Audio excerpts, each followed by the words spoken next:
นี่แม่นการวางแผนการเสือฟังและการรายงานการเสือฟังซึ่งเราเห็นในพระคัมภีร์โยฮันบท15ข้อ10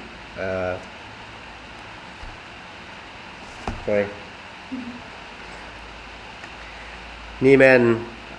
บทเรียนการวางแผนการเสือฟังและการรายงานการเสือฟัง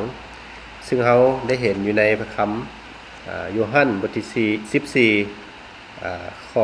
15เป็นคำสั่งของพระเยซูบอกว่าถ้าพวกเจ้าหักเขาพวกเจ้าก็จะเชื่อฟังกฎบัญญัติของเขาและการวางแผนการเชื่อฟังร่วมกับสาวกหรือว่ากลุ่มผู้ที่เชื่อเนาะกลุ่มที่เขากำลังสร้างสาวกอยู่ก็มีอยู่อันนี้เป็นสัญลักษณ์ในการวางแผนมีรายชื่อ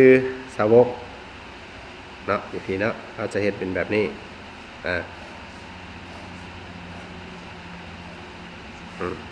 มีชื่อสาวกแล้วก็มีผู้ได้ยินข่าวประเสริฐเนาะเราวางแผนนำสาวกตัวอย่างสาวกของเขาเนาะเขาก็เขียนชื่อข้าเจ้าลงไปนี้มีภายในมีจักคน 2-3 คนก็แล้วแต่เท้ากอตัวอย่างเนาะเท้าขอการให้ข้าเจ้าคิดถึงการเชื่อฟังพระเจ้าในอาทิตย์หน้าเนาะอาทิตย์ต่อไปนี้ข้าเจ้าคิดว่าจักคนจะได้ยินข่าวประเสริฐเนาะในตัวอย่าง10คนจะได้ยินข่าวประเสริฐจากข้าเจ้าแต่มีจักคนจะหับเชื่ออันนี้เป็นการคาดเดาหรือว่าแผนการตัวอย่าง5คนที่จะหับเชื่อเนาะแล้วก็5คนจะบัพติศมาอาจจะมีหน่วยใหม่การวางแผนนี้เราสามารถใช้ทุกอาทิตย์ได้หรือว่าทุก3เดือนหรือว่าทุก6เดือนเนาะแล้วมีเผ่าใดหรือว่ากลุ่มคนไหนก็เขียนลงไปถ้ามีชนเผ่าที่ต้องการที่จะประกาศข่าวประเสริฐหรือว่าต้องการที่จะให้ได้ยินข่าวประเสริฐหลังจากเขาได้วางแผนแบบนี้แล้วเนาะทุกคนก็สิวางแผนแล้วก็จากนั้นก็สรุปตัวอย่างเท่าขอกับประมาณ20คนขับเสื้อ10คนบัพติศมา10คน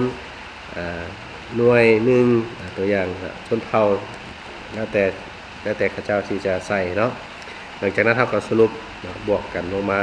ทั้งหมดได้ยินข่าวประเสริฐจากคนอันนี้เป็นแผนตัวอย่าง30คนเนาะอันนี้ก็จำนวน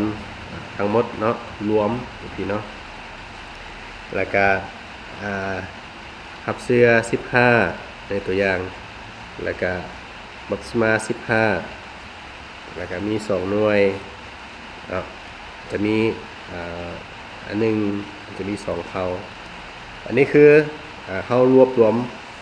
แผนการวางแผนยกตัวอย่างอันนี้เป็นแผนการพบปะเนาะหรือว่าการเชื่อฟังใน3เดือนแล้วอีก3เดือนเขาก็จะมาพบกับสาวกของเขาหรือว่าหน่วยของเขา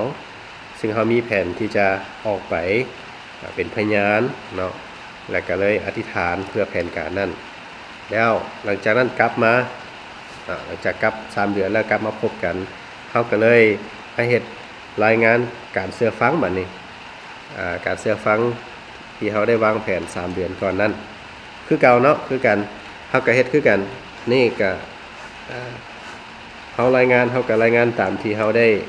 วางแผนนั้นก็คือเก่าเนาะความเป็นจริงคือเท่ากอเท่าขอข้าเจ้าประกาศข่าวประเสริฐได้จากคนเนาะแต่ว่าได้ยินคนได้ยินข่าวประเสริฐผ่านทางเท่ากอนี่จากคนตัวอย่างถึกตามเป้าหมาย10คนเนาะเท่าขอกับ20คนแต่ว่าหับเสื้อกับ2คนตัวอย่างเนาะอันนี้คือลูกเป้าหมายแล้วก็หับเสื้อเท่าขอนี่ประมาณ5คนประมาณ2คนคนหน่วยก็ยังบ่มีอันนี้ก็หน่วยหนึ่งตัวอย่างเนาะ1ชนเผ่าอันนี้ก็รวมกันเนาะจากนั้นอาจจะมี5คน10คนแล้วแต่เขาก็รวมกันนี่พี่เนาะสุดท้าย7คน1หน่วย2เผ่าอย่างเนาะ อันนี้เป็นการรวมอันนี้คือเขาจะเห็นว่าการรายงานการเสือฟังที่เขาได้วางแผนไปนั่นสิเป็นแนวใดเขาเฮ็ดแบบนี้เขาจริงสิรู้ว่าสาวกของเขาเจ้าต้องการความช่วยเหลือแนวใดแน่และเขาเจ้ากำลังเฮ็ดอย่างดีหรือว่าเกิดผลแนวใดอันนี้คือการวางแผนและการรายงานในการเชื่อฟังพระเจ้า